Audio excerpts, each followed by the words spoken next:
মাঝে মাঝে প্রিয়জনদের থেকে কষ্ট পাওয়া অনেক ভালো। এতে অন্তত গায়ের চামড়া ভেদ করে অন্তরে গিয়ে লাগে, জেদ তৈরি হয়, সামনে এগোনো যায়। আর তার থেকেও বড় বিষয় কি জানেন, নিজের ভুলগুলো ভাঙে অন্ধকারে পড়ে থাকতে হয় না। নিজের অস্তিত্বটা খুব বেশি প্রকাশ করলে আপনার শূন্যতা কাউকে কখনো বিচলিত করবে না। যাকে চাইলে পাওয়া যায় তাকে কেউ কখনো মিস করে না। ইতিহাসে এর আগেও কেউ করেনি, এখনো করবে না।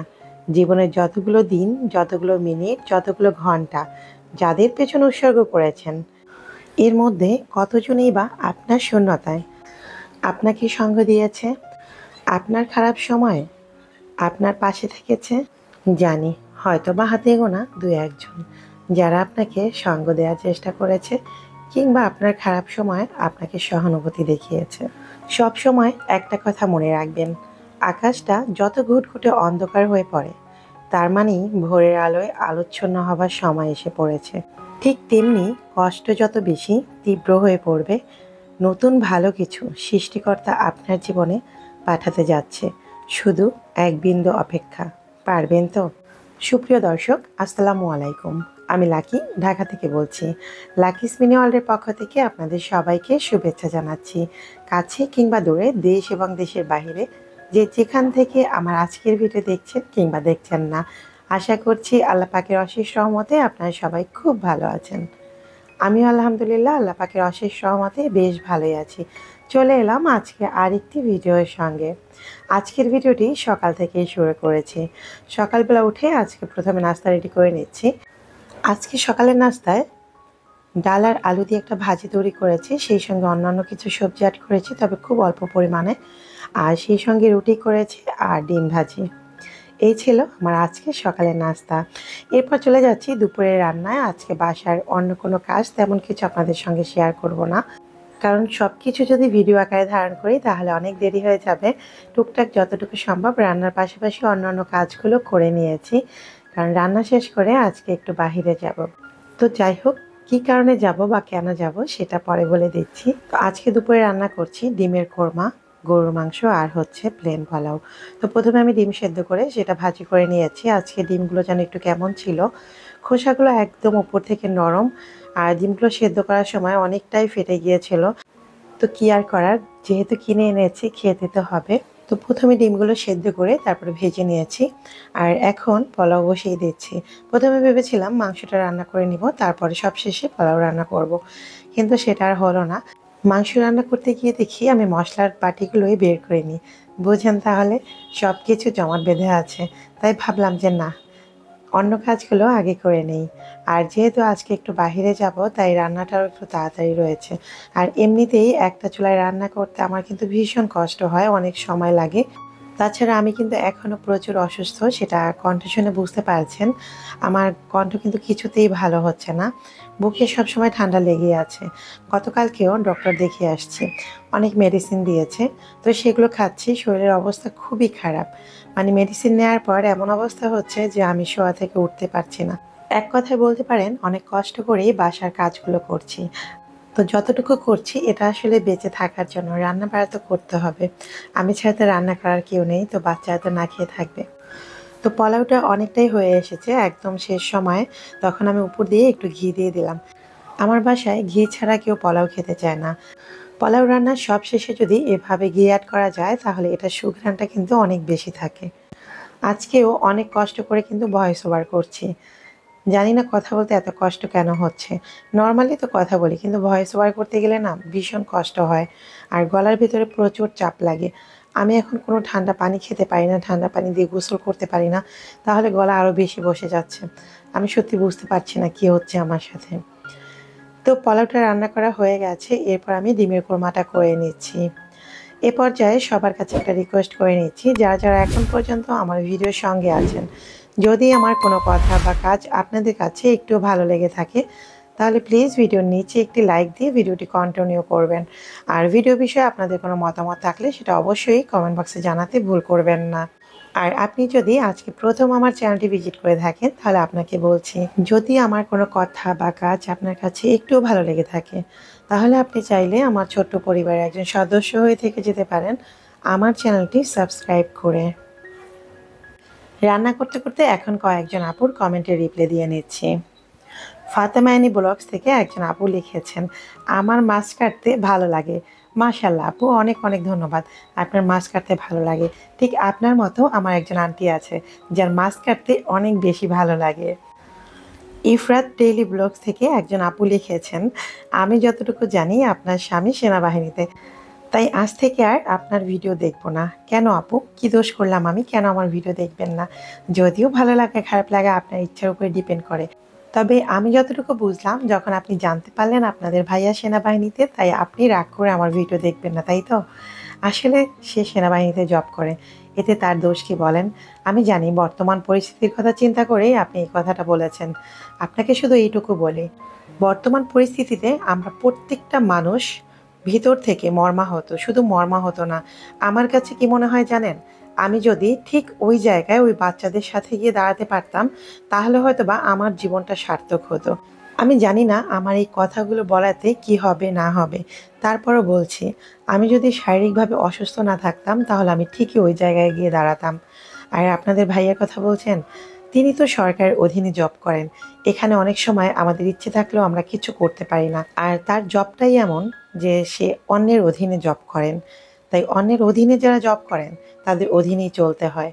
আর সেনাবাহিনীতে জব করে বলে যে সেও তাদের মতো একজন, আমি সেটা মানতে রাজি নই। কেন জানেন? কারণ এই মানুষটাকে আমি খুব কাছ থেকে দেখেছি, সে মানুষ হিসেবে কেমন, আর মানুষের জন্য তার কতটুকু মায়া ভালোবাসা, সেটা যে তার সাথে মিশেছেন সেই বলতে পারেন। হয়তো আজকে আপনি এই কথাটা বলেছেন যে সেনাবাহিনীতে জব করে সেই জন্য। যাই হোক, আপনার রাগের জায়গা ঠিক আছে।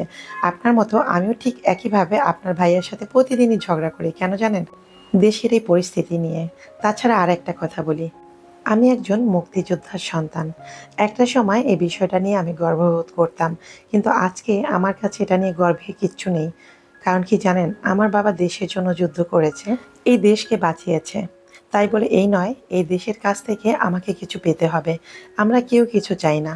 আমার বাবা যেটা করেছেন সেটা দেশকে বাঁচাতে করেছেন, দেশের স্বার্থে করেছেন। দেশের কাছ থেকে কিছু পাওয়ার জন্য করেন নাই। তাই আমি সবসময় গর্ববোধ করেই বলতে চাই, আমি একজন মুক্তিযোদ্ধার সন্তান। কোঠা আমাদের প্রয়োজন নাই। যারা কোঠা আন্দোলনকারী আমরা তাদের পক্ষেই আছি। কারণ এই দাবিটা হচ্ছে ন্যায়সঙ্গত দাবি। অন্যায় দাবি কখনোই আমি মানতে রাজি না।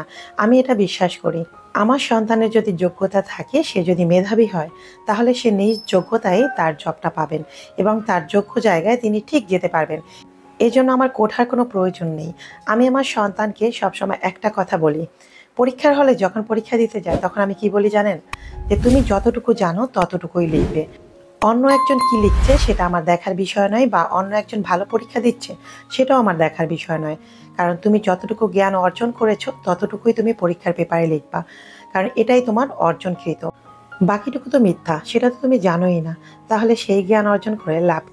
শুধুমাত্র লোক দেখানো সার্টিফিকেট সত্যি আমার প্রয়োজন নেই। আমার সন্তান যতটুকু নিয়ে নিজের যোগ্যতা অর্জন করবে ততটুকুই আমি সন্তুষ্ট। যদি আমার সন্তানের যোগ্য জায়গা থাকে তাহলে সে সেই জায়গায় যাবে, আর তা না হলে কোঠার আমার কোনো প্রয়োজন নেই। আমি চাই আমার সন্তান কোঠামুক্ত একটি চাকরি পাক, বা তার ভবিষ্যৎটি কোঠামুক্তভাবেই হোক। আশা করছি আপু আপনি আপনার উত্তরটি পেয়ে গেছেন। আপনার একটা কমেন্টে অনেকগুলো কথা বলে ফেলেছি। জানি আপনারা অনেকেই আমার ভিডিওটি দেখে বা আমার কথাগুলো শুনে অনেক কিছু ভাবছেন। তাই আপনাদের সবার কাছে আমি আন্তরিকভাবে দুঃখিত যদি আমি ভুল কিছু বলে থাকি। কারণ আপুর একটি কমেন্ট পড়ে আমার কাছে ভীষণ খারাপ লেগেছে। কারণ উনি তো আমাদের ভিতরের ফিলিংস সম্পর্কে জানেই না। সেনাবাহিনীতে জব করা মানে সে কি মানুষ নয়? তার মধ্যে কি কোনো হৃদয় নেই? আসলে জাস্ট আমি এটাই বোঝাতে চেয়েছি। যাই হোক, কথা বলতে বলতে দুপুরে রান্না বাড়া খাওয়া দাওয়া সব শেষ করে আমি কিন্তু বাইরে চলে এসেছি নিজের টাকায় কিছু একটা কিনবো বলে। হ্যাঁ, এই মাসে আমি আবারও পেমেন্ট পেয়েছি। মাঝখানে আরও পেয়েছিলাম, যেটা আপনাদের সঙ্গে শেয়ার করা হয়নি। উদ্দেশ্য হলো একটা গ্যাস বার্নার নেওয়ার। হ্যাঁ, আপনারা তো জানেন আমার সিঙ্গেল চুলা রয়েছে, মানে যেটা আমি সিলিন্ডার গ্যাস ইউজ করি। তো সেটা আমার রান্না করতে ভীষণ অসুবিধা হয়। কারণ একটা চুলায় এক এক করে রান্না করতে অনেকটা সময় লেগে যায়। দেখা গেল সারাদিন আমার কিচেনেই কেটে যায়। যে জিনিসটা আমার কাছে একদমই ভালো লাগছিল না। ভেবেছিলাম নতুন ফ্ল্যাটে ওঠার পরে তারপরে দেন একটা গ্যাস বার্নার নিব, নতুন করে ডেকোরেশন করব। কিন্তু এখন আর হচ্ছিল না, তাই ভাবলাম যে না, এখনই নিয়ে নিই, যতই কষ্ট হোক। তো গ্যাস বার্নার নিতে এসে দেখলাম এখানে কিচেনের এত সুন্দর সুন্দর আইটেম, যেটা দেখে আসলে আমার চোখ জুড়ে যাচ্ছিল। এখানে এই যে ক্যাবিনেটটা দেখতে পাচ্ছেন, এটা কিন্তু আমার ভীষণ পছন্দ হয়েছে, যেটা আকাশি কালার। আর এটার দাম ছিল 1,62,000 টাকা। কিন্তু দামটা অনেক বেশি, আর এগুলো কিন্তু আমাদের বাংলাদেশি প্রোডাক্ট নয়, এগুলো আমরা কিন্তু অনলাইনে দেখে থাকি, এগুলো বিশেষ করে চায়না প্রোডাক্ট। তবে এখানকার প্রতিটি প্রোডাক্ট কিন্তু অনেক সুন্দর আর অনেক গর্জিয়াস, দেখতেও অসাধারণ। মানে এত সব জিনিস কি বলবো, এখানে না আসলে বুঝবেন না। যাই হোক, এখন যেটা নিতে এসেছে সেটাই নিব। আর এগুলো দেখে লাভ নেই, যত দেখবো ততই নিতে ইচ্ছে করবে আর মাথা ঘুরে যাবে। যখন নতুন ফ্ল্যাটে উঠবো, ইনশাল্লাহ কিচেনটা সুন্দর করে সাজাবো। তবে প্রত্যেকটা জিনিসের দাম কিন্তু অনেক অনেক বেশি। কি বলবো, ছোট্ট একটা ফলের ঝুড়ি এখানে 6,000 টাকার নামায়নি, তো বুঝতেই পারছেন।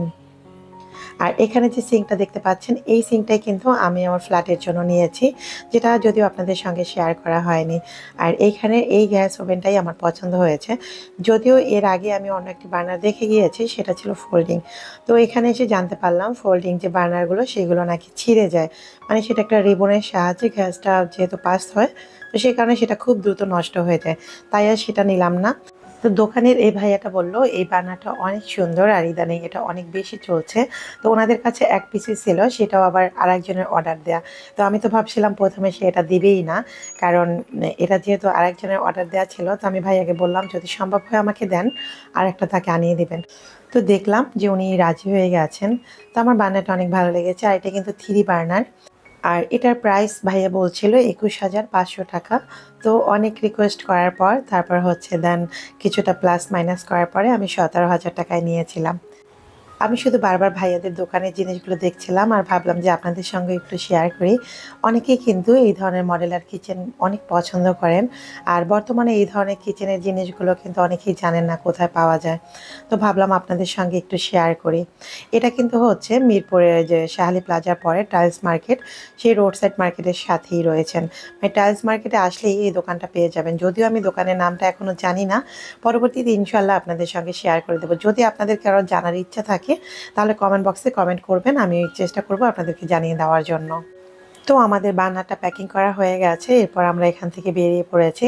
আর এই যে দেখতে পাচ্ছেন মিরপুর শাহালি প্লাজা, সেই যে মেট্রো রেলের লাইনটা কি অবস্থা হয়ে গেছে। আমি আসার সময় একটু লুকিয়ে লুকিয়ে ভিডিও করছিলাম, আর ভয় লাগছিল, আশেপাশে পুলিশ ছিল, ভাবলাম যে কি না কি বলে। দেশের যে পরিস্থিতি এখন, তার আমরা স্বাধীন দেশে স্বাধীন নেই, তাই বলতে পারেন অনেকটা ভয় নিয়ে এই ফুটেজটুকু নিয়েছিলাম। তো এরপর বাসায় চলে এসেছি। এটা বাসায় ওঠাতে কিন্তু অনেক কষ্ট হয়ে গেছে, এটা হেভি ওয়েটের। আমি নিজেও বুঝতে পারিনি প্রথমে যে এটা এতটা ওয়েট হবে। তো যাই হোক, আজকে আর প্যাকিং খুলে আপনাদেরকে দেখাচ্ছি না, যখন এটা বাসায় সেট করব তখন সব কিছু আপডেট আপনাদেরকে বলে দিব। এখন বলে দিচ্ছি গত পর্বের ধাঁধার সঠিক উত্তর। গত পর্বের ধাঁধা ছিল কোন বনে গাছপালা পশু পাখি থাকে না কিন্তু দুঃখ কষ্ট থাকে। ধাঁধার সঠিক উত্তর ছিল জীবন, যার সঠিক উত্তর আপনারা কেউই দিতে পারেননি। এরপর বলে দিচ্ছি আজকের পর্বের ধাঁধা। আজকের ধাঁধা হচ্ছে পৃথিবীর সমস্ত মানুষ কোন ভাষায় কথা বলে। আশা করছি আমার বুদ্ধিমান ভিউয়ার্সরা খুব দ্রুতই কমেন্ট বক্সে সঠিক উত্তরটি জানিয়ে দেবেন। নিজের টাকায় শখের জিনিস বা সংসারের জন্য কিছু কিনতে পারার মজাটাই অন্যরকম। তো আপনাদের কাছে কেমন লাগে সেটা কিন্তু অবশ্যই জানাবেন কমেন্ট বক্সে। তো যাই হোক, দেখতে দেখতে ভিডিওর একদম শেষ প্রান্তে চলে এসেছি। আজ এখানেই বিদায় নিচ্ছি। দেখা হবে আগামী পর্বে নতুন কোনো ভিডিওর সঙ্গে। ততক্ষণ আপনারা সবাই ভালো থাকবেন, সুস্থ থাকবেন।